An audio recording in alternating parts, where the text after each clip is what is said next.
Imaginez un voyage, 1400 ans en arrière, vers une époque bénie, au cœur de la Mecque. Une porte simple s'offre à vous, promesse d'une rencontre unique, emplie de paix et de lumière. La porte s'entr'ouvre doucement, laissant filtrer une lumière chaude et accueillante de l'intérieur. Une présence se fait sentir, sans être vue, son aura vous enveloppe d'une sérénité profonde. Un sentiment de compassion inonde votre cœur, une connexion spirituelle pure et intense. Sa générosité était sans limite, un don constant, une main tendue vers les plus démunis. Sa sagesse guidait chaque parole, chaque action, offrant des conseils éclairés à tous. Les enfants trouvaient en lui un amour infini, une source de joie et de protection.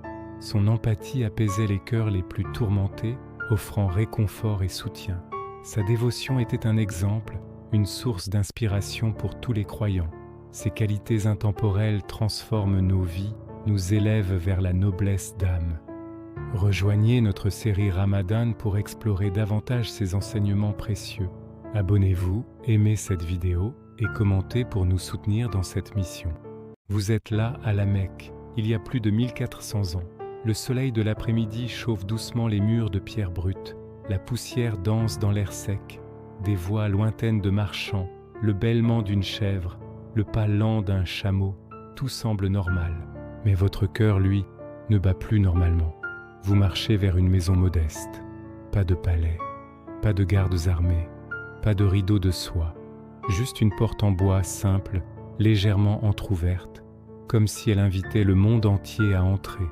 Vous savez qui est à l'intérieur. Rasulullah sallallahu alayhi wa sallam, le messager d'Allah, celui dont le nom fait trembler les cœurs à des centaines de kilomètres. Et pourtant, cette porte est là, ordinaire, presque banale. Votre pied se pose sur le seuil, et là, tout change. Le bruit extérieur s'atténue, comme si le monde retenait son souffle avec vous. Votre respiration devient plus courte, plus profonde. Votre poitrine se serre d'une attente immense, d'un amour qui monte avant même de le voir. Vous avancez d'un pas. La lumière du jour frappe votre dos, mais à l'intérieur, c'est une autre lumière qui vous attend. Une lumière douce, chaude. Et puis, vous le voyez. Il est assis sur une natte simple, le dos contre le mur. Pas sur un trône, pas entouré de courtisans. Juste lui et quelques compagnons assis en cercle, dans un silence paisible. Son visage, comment le décrire sans que les mots paraissent trop petits, ronds, lumineux, comme si la lune s'était posée là un instant avant de remonter au ciel. Sa barbe épaisse encadre un sourire qui n'est pas forcé, c'est un sourire naturel, constant, comme s'il était né avec. Abdullah ibn al-Harith rapporte: je n'ai jamais vu quelqu'un qui souriait plus que le messager d'Allah sallallahu alayhi wa sallam. Vous comprenez maintenant pourquoi. Ce sourire n'est pas une expression, c'est une porte ouverte sur son cœur.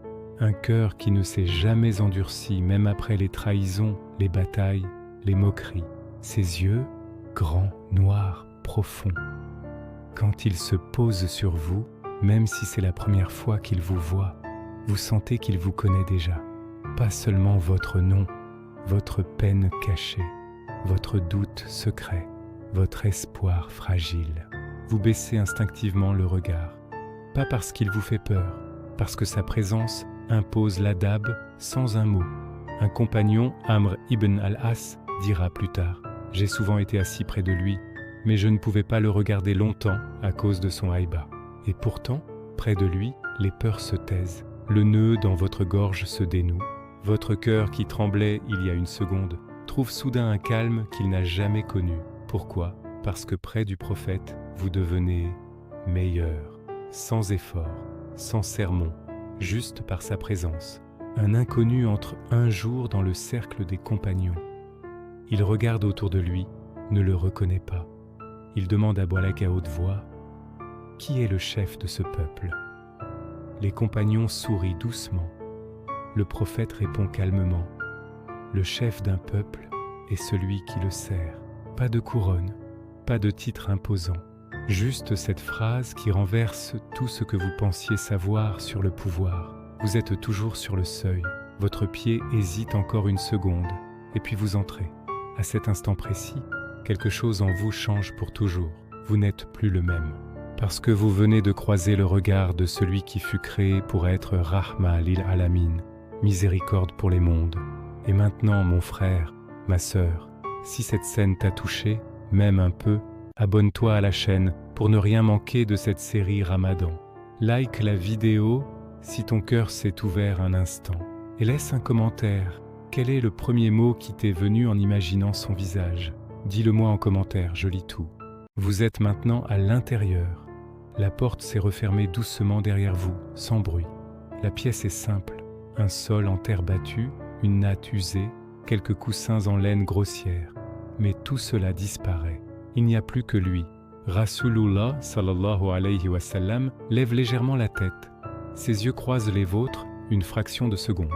Et dans cet instant infime, vous comprenez pourquoi les compagnons disaient « Ceux qui le voyaient soudainement étaient secoués par sa majesté. Ceux qui le connaissaient de près s'attachaient à lui d'un amour profond. » Hazrat Ali, qu'Allah soit satisfait de lui, le décrit ainsi. Torati. Il était de taille moyenne, légèrement plus grand que la moyenne, ni trop maigre ni gros. Ses os étaient l'eau fort. Une fine ligne de poils descendait de sa poitrine jusqu'au nombril. Son visage était rond, sa barbe épaisse et fournie, son cou brillait de clarté. Sa peau était un mélange de rouge et de rose. Il sentait meilleur que le musc le plus pur. Ses yeux étaient grands, noirs, avec des cils longs et épais.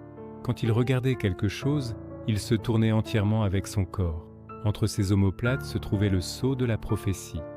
Mais ce n'est pas seulement une description physique, c'est comme si chaque détail portait une lumière. Hind ibn Abi Hala rapporte, son visage brillait comme la pleine lune. Anas ibn Malik, qui a servi le prophète pendant 10 ans dès son enfance, sort un soir et regarde la lune pleine. Le ciel est clair, la lune ronde, parfaite, douce mais puissante, perçant l'obscurité. Puis il tourne la tête et voit le prophète au loin. Il regarde la lune, puis lui, puis la lune à nouveau. Et il dit spontanément, « Par Allah, il était plus beau que la lune. » Ce n'est pas de la poésie romantique, c'est le témoignage d'un homme qu'il a observé comme une caméra vivante pendant une décennie. Chaque pas, chaque silence, chaque regard. Et notre mère Aïcha, qu'Allah soit satisfait d'elle, raconte un jour où elle perd son aiguille par terre. Elle cherche dans la pénombre. Il s'approche. Et la lumière de son visage éclaire l'aiguille. Elle la trouve immédiatement. Ce n'est pas seulement un miracle pour raconter une histoire. C'est une vérité profonde. Près de lui, on ne reste pas dans les ténèbres, physiquement, spirituellement. Pourtant, paradoxe sublime, les compagnons considéraient qu'il était irrespectueux de le fixer longtemps. Quand il détournait le visage, seulement alors ils osaient le regarder un peu plus. Amr ibn al-As dit « J'étais assis près de lui de nombreuses fois, mais je ne pouvais pas décrire son visage à cause de son haïba. Je ne pouvais pas le regarder pleinement. Imaginez, vous êtes à côté de l'être le plus aimé de l'univers, et vous baissez les yeux par respect, pas par peur, par amour mêlé d'admiration immense. C'est cela, la mehaba, une attraction qui fait trembler, un amour qui grandit à mesure qu'on s'approche, mais qu'on ne satisfait jamais complètement. Plus on se rapproche, plus on sent qu'il est au-delà. Et dans ce visage, il y a une balance parfaite, beauté qui attire, majesté qui retient, douceur qui apaise, profondeur qui impressionne. Un jour, notre mère Aïcha raconte l'histoire de Youssouf alayhi salam. Les femmes coupent leurs doigts en le voyant. Puis elle ajoute, « Si elles avaient vu mon maître, elles auraient planté les couteaux dans leur poitrine. » Ce n'est pas de la jalousie, c'est une comparaison qui dépasse l'entendement. La beauté de Youssouf créait l'admiration. La beauté du prophète créait l'admiration et le respect le plus profond. Mon frère, ma sœur, prenez une seconde, fermez les yeux, imaginez ce visage maintenant.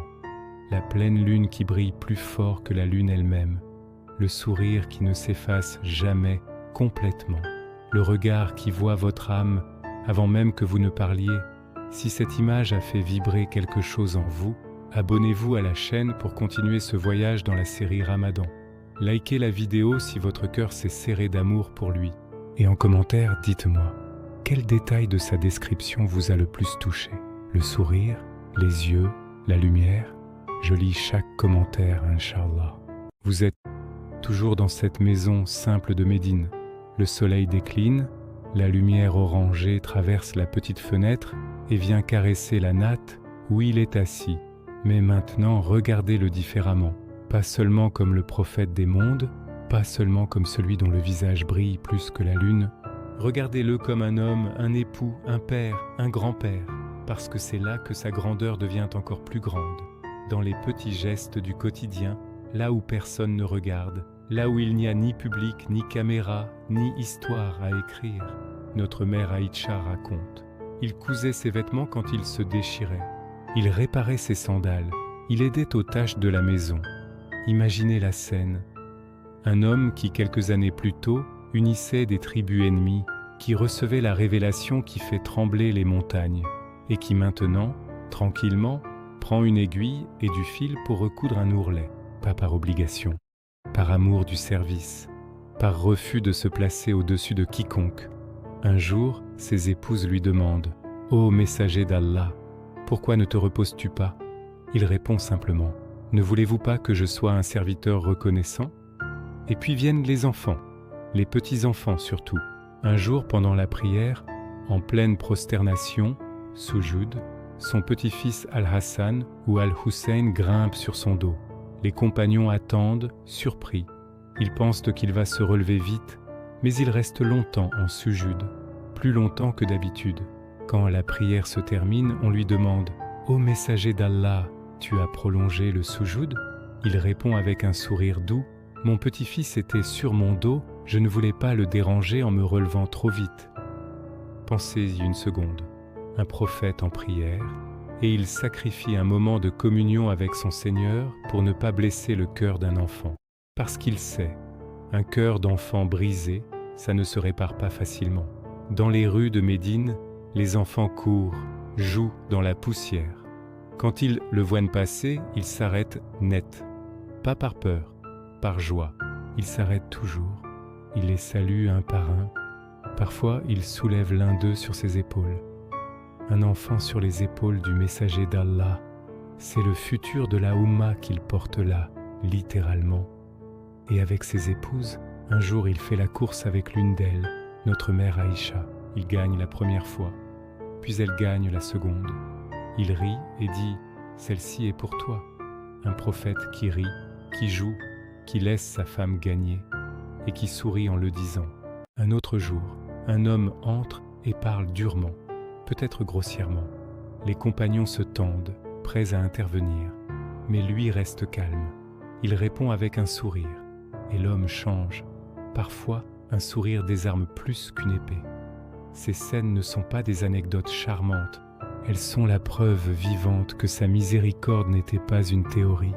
Elle était incarnée dans la maison, dans la rue, dans le regard qu'il posait sur un enfant, sur une épouse fatiguée, sur un compagnon inquiet. Et vous, là, assis dans cette maison avec lui, vous sentez que ce n'est pas un dirigeant distant. C'est un homme qui aime, qui sert, qui pardonne, qui prend le temps. Parce que pour lui, la vraie grandeur n'est pas dans le pouvoir qu'on prend, c'est dans le service qu'on donne.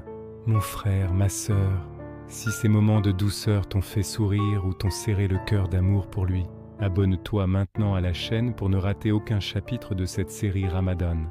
Like la vidéo si tu ressens un peu plus près de lui aujourd'hui. Et en commentaire, dis-moi, quelle scène t'a le plus touché? Le soujoud prolongé pour l'enfant? La course avec Aïcha? Le sourire qui désarme? Partage ton ressenti, je lis chaque mot, Inch'Allah. La grotte de Hira est loin derrière vous maintenant. Le silence de la nuit mécoise, les rochers froids, la solitude choisie, tout cela semble déjà appartenir à une autre vie. Mais ce qui s'est passé là-haut, cette nuit-là, a tout changé. Pour toujours, vous êtes redescendu de la montagne à toute vitesse. Vos pas trébuchent sur les pierres. Votre cœur cogne si fort qu'il semble vouloir sortir de votre poitrine. Vous arrivez chez Khadija, qu'Allah soit satisfait d'elle. La porte s'ouvre. Vous entrez tremblant de tout votre être. Et les mots sortent, presque un cri, presque un murmure. Zemilouni, Zemilouni, couvrez-moi, couvrez-moi. On vous enveloppe dans une couverture. vous tremblez encore. Pas de froid, pas de peur ordinaire, c'est autre chose. Un poids immense, écrasant, qui descend sur un corps humain. Notre mère Aïcha, qu'Allah soit satisfait d'elle, décrit plus tard ce qui se passait quand la révélation venait. Même par un froid glacial à Médine, quand la révélation descendait, la sueur perlait sur son front. Il tremblait. Imaginez, le vent glacial souffle dehors, la maison est froide, votre souffle forme de la buée. Et pourtant, des gouttes de sueur coulent sur son visage béni. Parce que ce n'est pas une parole humaine qui descend, c'est la parole d'Allah, mot par mot, sens par sens, responsabilité par responsabilité.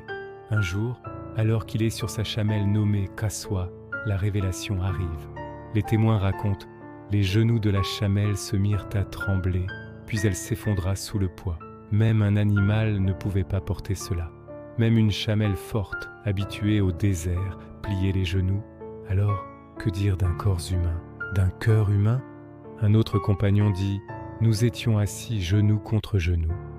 Quand la révélation commençait, nous sentions que nos propres genoux allaient se briser sous la pression.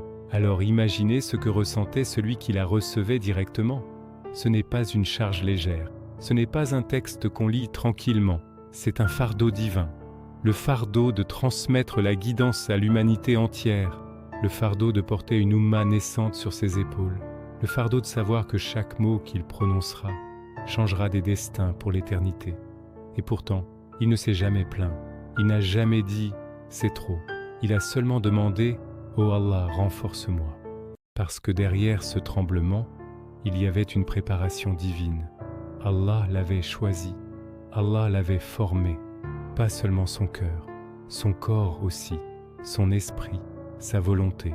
Aujourd'hui, on écoute la récitation du Coran avec de belles voix. On lit des versets sur nos écrans. Ça semble léger, presque doux. Mais la première fois qu'il descendit, c'était lourd. Tellement lourd que le corps du plus grand des hommes tremblait. Et c'est précisément cette lourdeur qui prouve la vérité. Si c'était une invention humaine, il aurait pu la modeler à sa guise. Mais il ne l'a pas fait. Il l'a reçue, il l'a portée, il l'a transmise, même quand elle le brisait presque. Mon frère, ma sœur, prenez un instant. Fermez les yeux. Imaginez ce cri. Zemilouni, imaginez ce corps béni qui tremble sous le poids de la miséricorde divine. Imaginez ce front qui sue dans le froid à cause de la chaleur de la révélation. Si ce chapitre vous a fait ressentir, ne serait-ce qu'un peu, la grandeur de ce qu'il a porté, abonnez-vous à la chaîne pour continuer ce voyage dans la série Ramadan. Likez la vidéo si votre cœur s'est incliné un instant devant ce fardeau. Et en commentaire, dites-moi, qu'est-ce qui vous a le plus marqué dans ce moment de la révélation? Le tremblement? La sueur dans le froid? Le cri « Couvrez-moi » Partagez votre émotion, je lis chaque commentaire, Inch'Allah. La nuit est profonde. Médine dort, les étoiles semblent plus proches, comme si le ciel s'était incliné vers la terre. Et lui, sallallahu alayhi wa sallam, est emporté, pas par un cheval ordinaire, par Al-Buraq, cette monture céleste plus blanche que la neige, plus rapide que la lumière dont chaque pas atteint l'horizon du regard. D'abord la mosquée Al-Aqsa, les prophètes se rassemblent. Il devient leur imam. Abraham, Moïse, Jésus, tous les autres prophètes prient derrière lui. C'est le sceau, le dernier, celui qui clôt la chaîne des messagers. Puis l'ascension commence vraiment. Les cieux s'ouvrent un par un, chaque ciel a ses merveilles, ses anges, ses prophètes qui l'accueillent avec des sourires et de joie.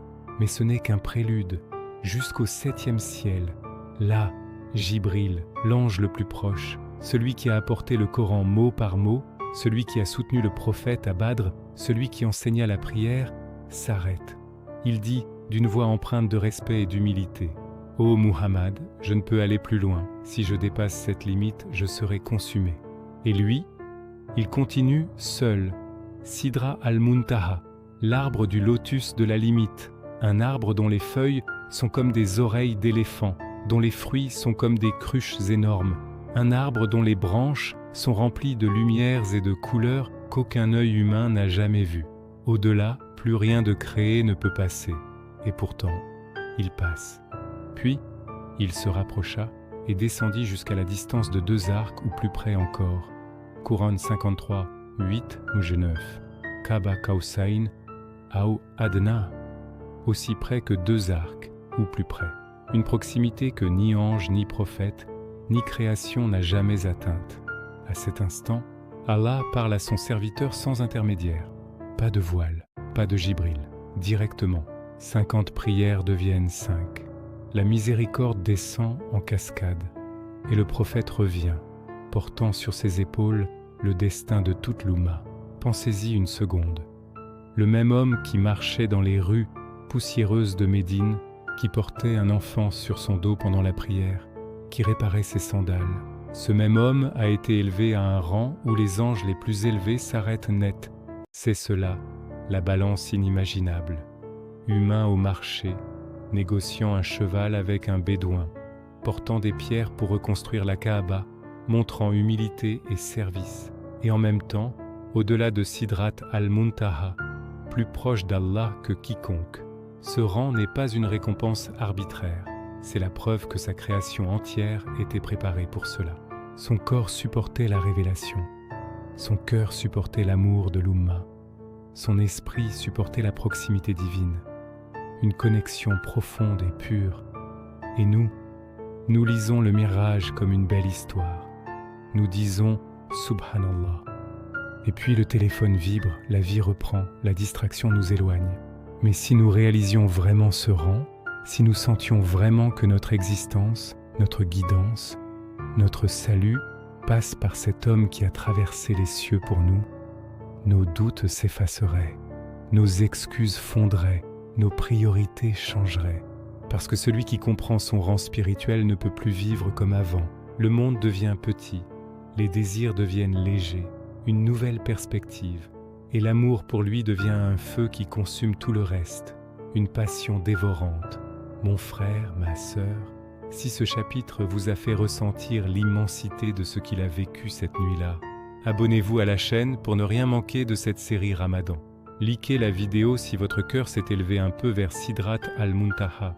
Et en commentaire, dites-moi, qu'est-ce qui vous impressionne le plus dans le Miraj? Le fait que Jibril s'arrête? La proximité Kaaba, Kausain ou les 5 prières? Partagez ce qui vous touche, je lis chaque mot, Inch'Allah. Dans l'agitation de la Mecque, une scène discrète se déroule. Les chefs de Quraysh, puissants et influents, sont réunis.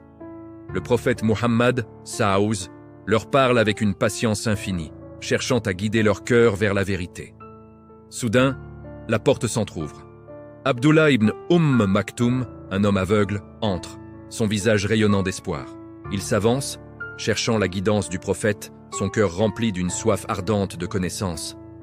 Dans ce moment, une légère hésitation, un froncement de sourcils presque imperceptible, se manifeste. Puis, la révélation divine descend, une correction douce mais profonde, rappelant la priorité de la foi. Ce récit illustre l'équilibre entre l'infaillibilité prophétique et la nature humaine, une leçon pour nous tous. Le prophète, après cette révélation, accueillit Abdullah avec une chaleur et une affection renouvelées. Chaque geste, même le plus petit, est pesé avec une précision divine, nous guidant vers la perfection. Cette correction divine est une élévation, nous enseignant la douceur et l'importance de chaque âme. Il s'endort sur place. Quand il se réveille, la fête est finie. Il n'y a jamais assisté. Protection divine, même avant qu'il ne soit messager. Ou encore, lors de la reconstruction de la Kaaba, il porte des pierres. Son oncle Al-Abbas lui dit « Mette ton vêtement sur ton épaule pour protéger ton épaule ». Il s'apprête à le faire et il s'évanouit. Son corps n'a pas été autorisé à se dénuder, même pour une raison pratique. Tout cela montre, la isma n'est pas une armure rigide qui enlève l'humanité. C'est une garde constante, aimante, qui corrige avant que le faux pas ne devienne faute. Et nous?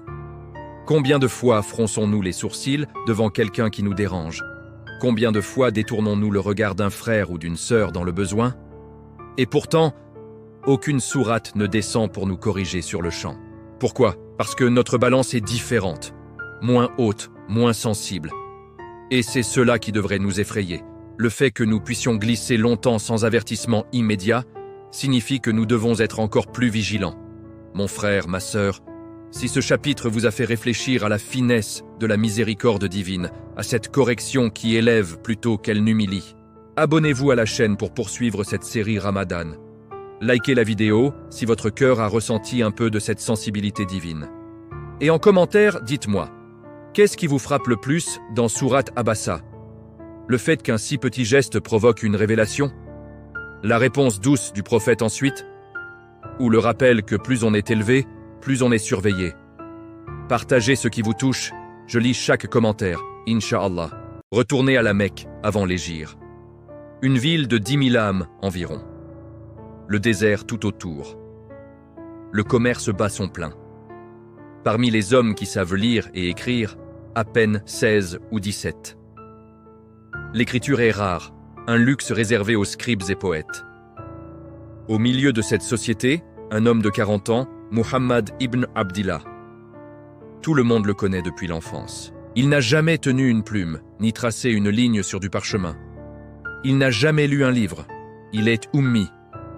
Le mot signifie illettré, mais il porte une profondeur bien plus grande, pure, non contaminée par les savoirs des hommes. Puis, arrive le moment décisif. Dans la grotte de Hira, Jibril descend. Il serre le prophète contre lui 3 fois, si fort que la poitrine semble exploser. Et il ordonne « Iqra, lis !» La réponse sort immédiatement, sincère, sans détour. « Ma ana bi qari » je ne sais pas lire. Allah n'a pas choisi le plus grand érudit de la Mecque, ni Walid ibn al-Mughira, l'homme le plus cultivé, non. Il a choisi l'ummi, celui dont personne ne pouvait dire « il a copié les Écritures » ou « il a étudié chez les moines ». Le Coran descend mot par mot sur un cœur vierge, un cœur qui n'a pas été rempli par les savoirs du monde, ni pollué par l'orgueil. Ce Coran défie toute l'humanité. Apportez donc une sourate semblable à celle-ci. Personne n'a pu. C'est la preuve ultime. Ce n'est pas de lui. C'est d'Allah. Maintenant, comparez avec Abu Jahl. Intelligent, cultivé. Il écoute le Coran, il sait que c'est extraordinaire. Mais il calcule. Il refuse. Son cœur était fermé par l'orgueil du savoir. L'ummiya du prophète, c'est l'opposé. C'est la pureté. C'est soumission. Absence de préjugés. Le cœur propre pour recevoir la vérité sans filtre. Et aujourd'hui, en 2026, nous sommes noyés sous l'information. Des milliers de vidéos, des millions d'articles, des diplômes, des chaînes YouTube, des livres sur l'islam partout. Mais combien de cœurs purs, combien de cœurs ummis, non pollués par l'ego du « je sais ». Bediüzzaman Saïd Nursi le dit si bien. Si l'intention sincère n'est pas accompagnée d'action, sa revendication est faible. On écoute des heures de conférences sur le prophète. On lit des chamaïls, on pleure en entendant le mirage. Mais qu'est-ce qu'on sacrifie? Une habitude? Un euro? 1 heure de sommeil pour prier tahajjud? Ou est-ce qu'on reste dans l'émotion, sans passage à l'acte? L'Ummiya nous enseigne. Ce n'est pas la quantité de savoir qui sauve, c'est la pureté du cœur et l'action qui en découle. Mon frère, ma sœur, si ce chapitre vous a fait sentir la beauté de cette pureté, la révolution de l'ummi qui surpasse tous les savants orgueilleux, abonnez-vous à la chaîne pour ne rien manquer de cette série Ramadan. Likez la vidéo si votre cœur aspire un peu plus à cette pureté ummiya. Et en commentaire, dites-moi, qu'est-ce qui vous touche le plus dans l'ummiya du prophète? Le fait qu'Allah ait choisi un illettré? La preuve que le Coran n'est pas de lui? Ou le rappel que la pureté l'emporte sur la connaissance accumulée? Partagez votre réflexion, je lis chaque commentaire, Inch'Allah. La Kaaba est en reconstruction. Les tribus se disputent l'honneur de placer la pierre noire dans son emplacement. Les cris montent, les poignards sont à moitié sortis, le sang risque de couler sur le sol sacré. Et au milieu de ce chaos, un jeune homme d'une 30aine d'années entre dans la cour. Muhammad ibn Abdillah. Les anciens le regardent. Ils disent « Voici Al-Amin, le digne de confiance. Laissons-le décider. » Il demande un tissu. Il pose la pierre noire au centre. Chaque tribu tient un coin du tissu. Ils soulèvent ensemble. Il place la pierre de ses propres mains bénies. La paix revient. Pas une goutte de sang, pas une insulte. Juste une solution simple et géniale. C'est la fatana. Pas l'intelligence brute qui impressionne par des mots compliqués. Pas la ruse qui manipule. L'intelligence prophétique. Voir ce que les autres ne voient pas. choisir le bon geste au bon moment, unir au lieu de diviser. Des années plus tard, Hudaybiya, l'an 6 de l'Hégire. 1400 musulmans partent pour la Umrah. Les Quraysh les bloquent. Une négociation s'engage. Les termes semblent humiliants. Pas d'entrée à la Mecque cette année, retour l'année suivante. Plusieurs clauses en faveur des Mécois. Les compagnons sont choqués. Umar ibn al-Khattab lui-même tremble de colère intérieure, mais le prophète signe. Calmement. Il voit ce que personne ne voit. Derrière cette défaite apparente, il y a 10 ans de paix relative. Le message se répand. Les cœurs s'ouvrent. Un an plus tard, la Mecque est conquise sans effusion de sang massive. C'est encore la fatana, reculer pour mieux avancer, accepter l'humiliation apparente pour gagner la victoire éternelle. Et le jour de la conquête de la Mecque, 10 000 hommes derrière lui. Le pouvoir absolu. La vengeance est à portée de main. Les Quraysh, qui l'ont torturé, exilé, qui ont tué ses compagnons, sont là, tremblants. Il monte sur le toit de la Kaaba. Il dit simplement « Al-Yawma Yawmu al-Maghfira » Aujourd'hui est le jour du pardon. « Al-Yawma Yawmu al-Itq » Aujourd'hui est le jour de l'affranchissement. « Ala tadhrabu fa'antum al-tulaqa » Allez, vous êtes libres. Pas de représailles, pas de tribunal, pas de tête coupée. Juste le pardon. Et ce pardon brise plus de chaînes que n'importe quelle armée. Les cœurs se convertissent par milliers. La fatana n'est pas seulement de la stratégie militaire ou politique. C'est une intelligence au service de la miséricorde. Je veux commettre le zina. Les compagnons se scandalisent. Lui ne s'énerve pas. Il demande doucement. Voudrais-tu cela pour ta mère? Non. Pour ta sœur? Non. Pour ta fille? L'homme baisse la tête. Le cœur change avant même que la loi ne frappe. C'est la fatana. Toucher l'âme, pas seulement imposer la règle. Aujourd'hui, notre époque est pleine d'intelligence. Algorithmes, analyse, stratégie marketing, influenceurs qui calculent chaque mot. Mais combien de cette intelligence est au service de la vérité? Combien produit de l'orgueil au lieu de la soumission? Abu Jahl était intelligent. Il a calculé et il a perdu. Khalid ibn al-Walid était intelligent. Il a soumis son intelligence et il est devenu Saifullah. La différence? Le cœur. Mon frère, ma sœur, si ce chapitre vous a fait admirer cette intelligence qui ne s'élève pas au-dessus des autres, mais qui s'abaisse devant Allah, abonnez-vous à la chaîne pour continuer cette série Ramadan. Likez la vidéo si vous ressentez un peu plus le besoin de mettre votre propre intelligence au service de la miséricorde. Et en commentaire, dites-moi, quelle scène de fatana vous impressionne le plus? Hudaybiya, le pardon à la conquête, la solution de la pierre noire, ou le dialogue avec l'homme tenté par le zina? Partagez ce qui vous marque, je lis chaque commentaire, Inch'Allah. Imaginez une plaine aride, le vent qui soulève la poussière, le soleil qui brûle sans pitié. C'est Uhud, ou Badr, ou la tranchée d'Azab, ou Qadisiyya des années plus tard. Les compagnons sont là. Ils ont entendu le Coran descendre sur le prophète. Ils ont vu son visage briller plus que la lune. Ils ont entendu les versets sur la patience, le jihad, le sacrifice, la confiance en Allah. Ils n'ont pas seulement écouté. Ils ont agi. Abu Bakr donne toute sa fortune pour l'armée de Tabouk. Umar donne la moitié de la sienne, puis se dit « Et si je donnais plus que lui ?» Uthman équipe une armée entière avec ses biens.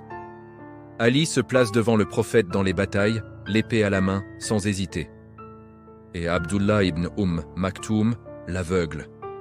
Celui à cause de qui une sourate entière est descendue. À Qadisiyya, il a la permission de rester en arrière. Mais il dit « Donnez-moi l'étendard, je ne vois pas l'ennemi, mais je ne peux pas fuir non plus. » Il prend le drapeau, il avance, il tombe en martyr. Un aveugle qui choisit de ne pas rester dans l'excuse. Les compagnons n'avaient pas moins d'enfants, pas moins de travail, pas moins de fatigue que nous. Ils avaient faim, ils avaient peur, ils avaient des familles à charge. Mais leur priorité n'était pas « je n'ai pas le temps ». C'était « comment puis-je répondre à ce que j'ai entendu ?» Aujourd'hui, on écoute des heures de Shamaïl. On pleure sur le mirage. On s'émerveille sur Hudaybiya. On like, on partage, on commente Subhanallah. Et puis, la notification arrive. La vie reprend. L'habitude reste. L'excuse prend le dessus. On dit « j'ai des enfants, j'ai du travail, Je suis fatigué, ce n'est pas le bon moment. Les compagnons disaient, Ya Rasulallah, donne-moi le drapeau. Je vends ma maison pour l'armée. Je pars en hijra, même si je dois tout laisser. La différence n'est pas dans le savoir. Le savoir est le même. Le Coran est le même. Le prophète est le même. La différence est dans l'action. La preuve de l'iman, c'est l'action, pas l'émotion, pas les larmes devant une vidéo, pas les likes sur un post, l'action. Bediüzzaman Saïd Nursi le dit avec une clarté qui fait mal. Si l'intention sincère n'est pas accompagnée d'action, sa revendication est faible. On a l'intention, on a l'amour, on a les larmes, mais où est l'action? Où est le sacrifice? Où est le pas concret qui dit « Je crois vraiment, parce que je change quelque chose ». Ce chapitre doit déranger, parce que cette série n'est pas là pour vous faire pleurer seulement. Elle est là pour vous secouer, pour vous mettre face à un miroir. Si les compagnons ont transformé le savoir en sacrifice, qu'est-ce qu'on fait nous avec le même savoir, mon frère, ma sœur? Si ces lignes vous ont mis mal à l'aise, si elles ont réveillé une petite voix qui dit « Il faut que je change quelque chose », abonnez-vous à la chaîne pour arriver jusqu'au dernier chapitre de cette série Ramadan. Likez la vidéo si votre cœur sent le besoin d'agir, même un tout petit peu. Et en commentaire, soyez honnête. Quelle excuse utilisez-vous le plus souvent pour ne pas passer à l'action? Pas le temps? Dites-le en commentaire. Je lis tout et Inch'Allah, ce partage peut être le premier pas. La série touche à sa fin. Nous avons voyagé ensemble à travers 1400 ans. Nous avons franchi le seuil de sa maison. Nous avons vu son visage briller plus que la pleine lune. Nous avons senti la douceur avec laquelle il prolongeait le sujud pour un enfant. Nous avons entendu le cri Zemilouni sous le poids écrasant de la première révélation. Nous avons monté les cieux jusqu'à Sidrat al-Muntaha, là où Jibril s'est arrêté. Nous avons vu la correction divine pour un simple froncement de sourcils. Nous avons compris la pureté de l'oumi qui surpasse tous les savants orgueilleux. Nous avons admiré la fatana qui transforme une humiliation apparente en victoire éternelle. Nous avons été secoués par les compagnons qui ont transformé le savoir en sacrifice, sans excuse. Et maintenant, il ne reste plus qu'une question, celle qui décide de tout. Que vas-tu faire de tout cela? Vas-tu ranger ces images dans un coin de ton cœur, comme de belles histoires qui font pleurer un soir de Ramadan, et reprendre ta vie comme avant? Ou vas-tu choisir de suivre? Suivre ne veut pas dire devenir parfait du jour au lendemain. Suivre ne veut pas dire copier sa barbe, son turban ou sa façon de marcher. Suivre veut dire ressembler, même un peu, à sa responsabilité, à sa loyauté, à sa confiance en Allah, à son service des autres, à son abandon des excuses. Le prophète a dit « Si vous aimez vraiment Allah, suivez-moi. Allah vous aimera et il vous pardonnera vos péchés. » Ce n'est pas une suggestion poétique, c'est une mesure, c'est un test. Si tu l'aimes vraiment, quelque chose dans ta vie doit changer. Une habitude doit tomber, une dépense doit être réorientée, une peur doit diminuer, un courage doit grandir. Sinon l'amour reste une émotion, une belle émotion, mais incomplète. Regarde les compagnons une dernière fois. Abou Bakr a donné sa fortune. Umar a marché dans la justice. Uthman a ouvert ses richesses. Ali a mis sa vie en jeu. Maktoum a marché vers la bataille sans voir l'ennemi. Et toi, qu'as-tu donné? Qu'as-tu sacrifié? Qu'as-tu changé, même modestement, à cause de cet amour? Cette série n'était pas seulement pour informer. Elle était pour t'examiner, pour te mettre face à son miroir. Quand tu regardes son visage, tu vois aussi le tien.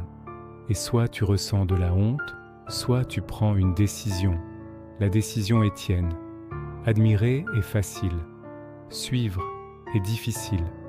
Mais ceux qui suivent laissent des traces. Ceux qui admirent seulement disparaissent avec le temps. Alors pose-toi la question ce soir, dans le silence de ta nuit. Qui suis-je devenu en pensant à lui? Ai-je seulement pleuré ou ai-je commencé à marcher?